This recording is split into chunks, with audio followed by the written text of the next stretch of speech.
Alright, let's talk about this wild new defense pact that just dropped in the Middle East. Three major Muslim-majority nations, Pakistan, Saudi Arabia, and Turkey, have suddenly agreed to treat an attack on one as an attack on all. Sounds familiar? Yeah, like NATO's Article 5, but this isn't some Western alliance. This is happening in a region where the US has spent decades propping up alliances. And here's the kicker. The Trump administration hasn't said a word about it yet. That silence? That's the sound of geopolitics shifting under our feet. /n/n. So, what's really going on here? Let's break this down.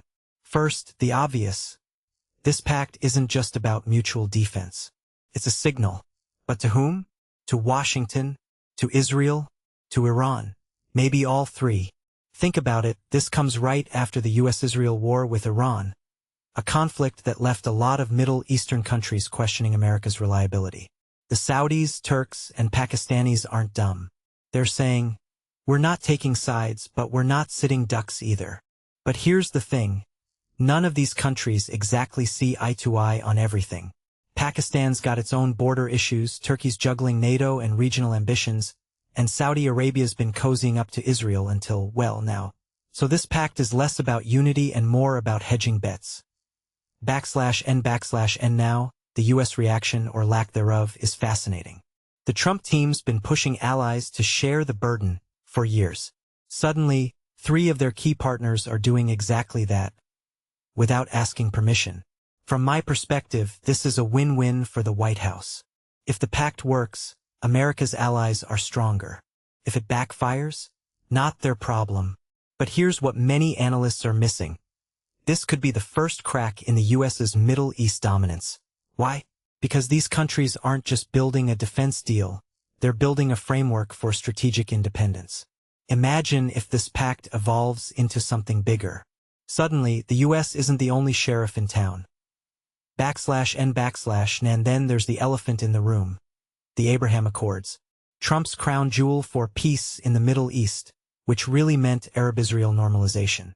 But let's be real, the accords were always shaky. They ignored Palestine, and now this pact is basically a middle finger to that agenda. The Saudis aren't joining the accords anytime soon, and they're making that crystal clear. What many people don't realize is that this isn't just about Israel, it's about the US losing leverage. If the Saudis can rally a bloc like this, why would they cave to Trump's demands over nuclear tech or trade? This pact isn't just military, it's diplomatic leverage, plain and simple. /n/n. But wait. Should we even take this pact seriously? Let's get real. The Saudis and Pakistanis already had a defense deal. Turkey's in NATO. How ironclad is this alliance? Really? In my opinion, this is more of a symbolic flex than an actual military guarantee. Would Turkey really risk NATO's wrath to defend Saudi oil fields? Would Pakistan, with its own China ties, jump into a conflict it didn't start? Probably not. But symbolism matters. This pact is a psychological blow to US influence, even if it's toothless in practice. /n/n. So what's next? If you take a step back, this deal fits into a bigger trend.